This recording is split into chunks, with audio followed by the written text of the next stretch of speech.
नमस्कार। आज हम इतिहास के पन्नों से एक बहुत ही मार्मिक और अहम किस्से पर बात करने वाले हैं। जी।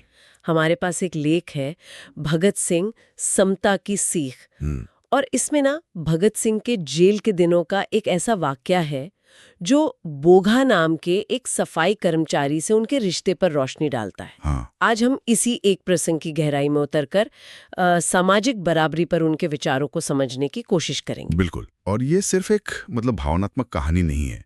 ये उस जमाने में जो समाज में ऊंच नीच, खासकर ये जाति वाली जो भावनाएं थी, उनको सीधी चुनौती देने वाला एक बहुत शक्तिशाली उदाहरण है। हाँ, इससे पता चलता है कि भगत सिंह सिर्फ क्रांतिकारी भाषणों में नहीं, बल्कि अपने निजी जीवन में भी समानता के लिए कितने प्रतिबद्ध थे। तो लेख में जैसे बताया गया है कि लाहौर जेल में जहां वो बंद थे, हाँ। वहां उनकी बैरक की सफाई बोघा नाम के एक कर्मचारी करते थे। जी, बोगा। और भगत सिंह उन्हें बेबे कहते थे, माँ। ये थोड़ा चौंकाने वाला है उस समय के हिसाब से। हाँ, बिल्कुल।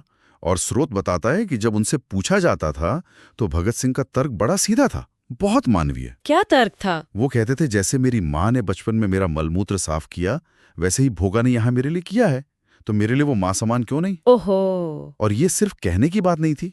लेख में जिक्र है कि वो अक्सर भोगा को गले भी लगा लेते थे। अच्छा। सोचिए, उस समय के समाज में जहां छुआछूत इतनी ज्यादा थी, और भोगा की जाति को देखते हुए ये कितना बड़ा कदम था। बिल्कुल। और फिर कहानी और दिलचस्प हो जाती है जब भगत सिंह ने भोगा से एक इच्छा जाहिर की, हाँ। उनके हाथ की बनी रोटी खाने की। ये तो उस वक्त के लिए बहुत ही क्रांतिकारी बात रही होगी। बहुत बड़ी बात। यहीं पर वो सामाजिक तनाव हमें साफ नजर आता है जिसका जिक्र लेख में है।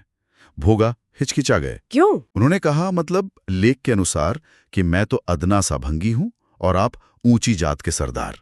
हाँ, ये मानसिकता। बिल्कुल। उनकी ये झिझक सिर्फ डर नहीं थी, ये वो सदियों से जमी हुई सोच थी कि साथ खाना पीना भी जाति से तय होता है।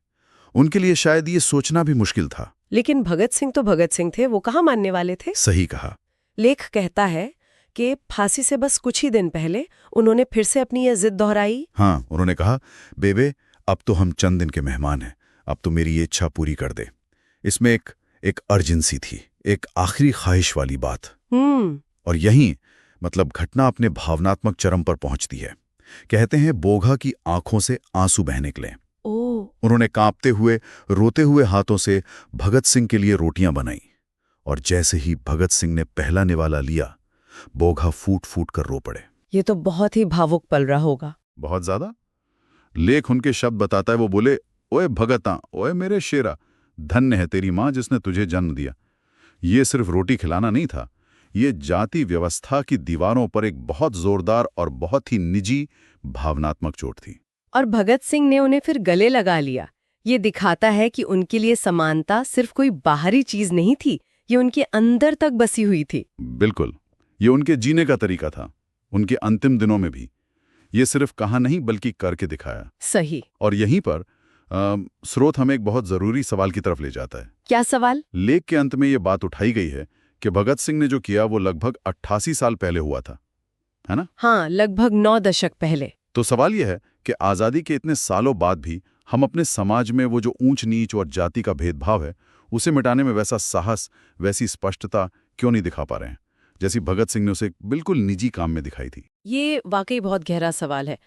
भगत सिंह का ये उदाहरण सिर्फ इतिहास की बात नहीं है। नहीं, बिल्कुल नहीं। ये तो आज भी उतना ही प्रासंगिक है।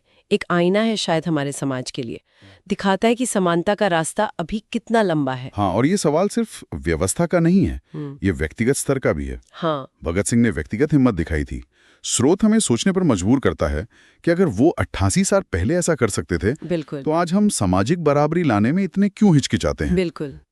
तो इस पूरी चर्चा से ये बात तो एकदम साफ है कि भगत सिंह का जीवन हमें सिर्फ राजनीतिक आज़ादी के संघर्ष के बारे में नहीं सिखाता जी।